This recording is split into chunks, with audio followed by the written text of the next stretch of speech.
Holy Mole by Caroline McAlister.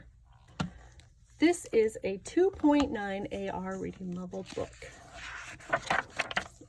Ooh, it looks delicious. Holy Mole, a folk tale from Mexico. Carlos squatted under the kitchen table. As he cleaned the monastery floor, he heard someone enter the room.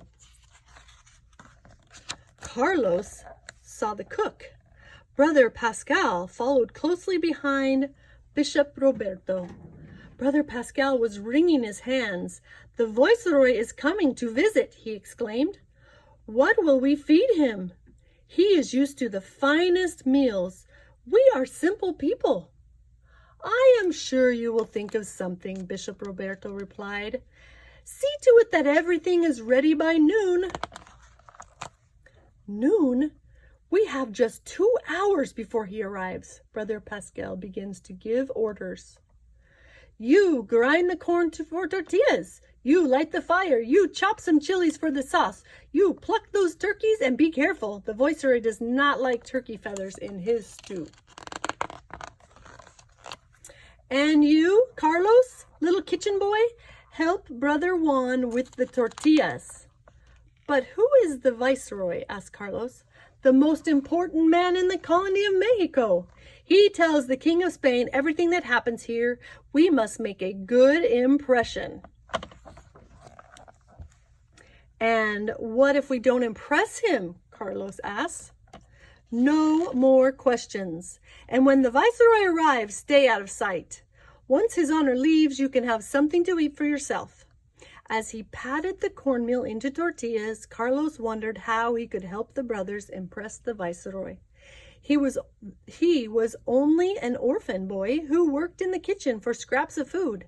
He thought about his empty stomach as he watched the brothers work. They cut, sliced, plucked, they baked, they boiled. The bells rang 11 times, and still they were not ready. "Hurry, hurry," said Brother Pascal. "We don't want the viceroy to sit down to an empty table." They kneaded, they ground, they mashed, they simmered, they fried. The brothers worked fast. "Brother Pascal, here are the cinnamon and chocolate for the dessert." Smell them. "Here are the chilies for the salsa." Ooh, they are hot and tasty. "Here is the onion for the stew. Take it quickly before I start to cry." Brother Pascal rushed from one end of the kitchen to the other with a large tray. He gathered ingredients for 5 different sauces and 2 desserts. Carlos had finished patting out the tortillas. He was waiting to sneak a bite of something sweet. Across the room, he spied a raisin bun that had fallen to the floor. He darted out to grab it and... crash! He collided with Brother Pascal and his big tray of seasonings. Almonds, onions, and sesame seeds sailed through the air. Chocolate, chilies, and cumin soared across the big room. Garlic, peanuts, raisins, and pimentos scattered to the floor. Cinnamon, cilantro, and salt floated overhead. Plink, plink, plop. All the spices landed in the pot where the turkey was cooking. "Dios mío!" cried Brother Pascal.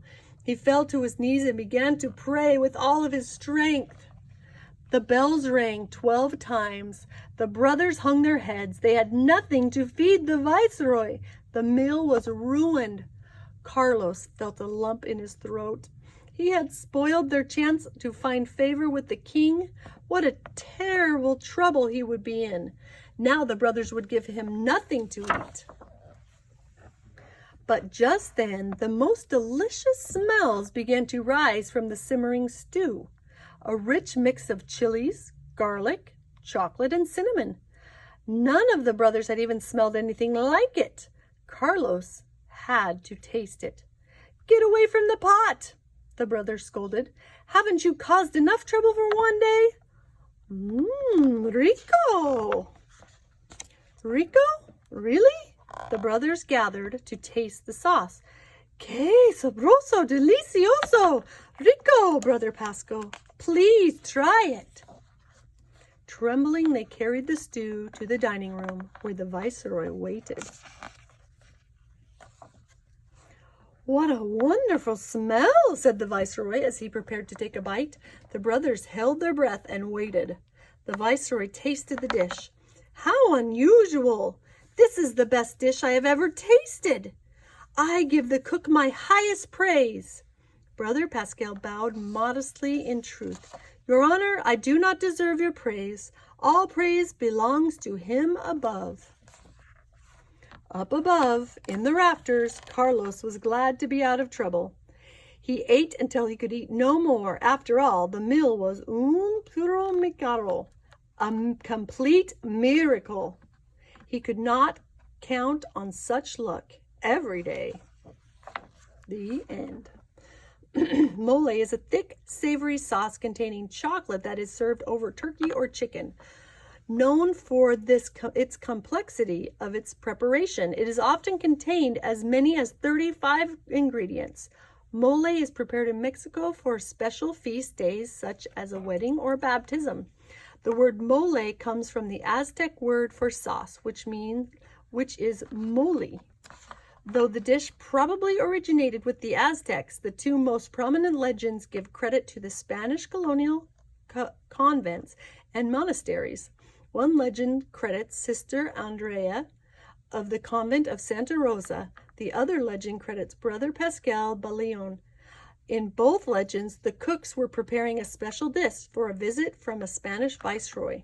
Today, cooks from the region of Puebla still sing to Brother Pascal when they light their stoves in the morning. San Pascal Balignan, I can't read this. Saint Pascal Balignan, help me to light the oven. I first learned of this legend at an exhibit of Mexican folk art at the Crocker Art Museum in Sacramento, California. An ornate ceramic tree of life illustrated the story of Brother Pascal slipping and spilling the ingredients into one pot. I have taken the storyteller's liberty of adding a character of Carlos in order to capture the child's perspective.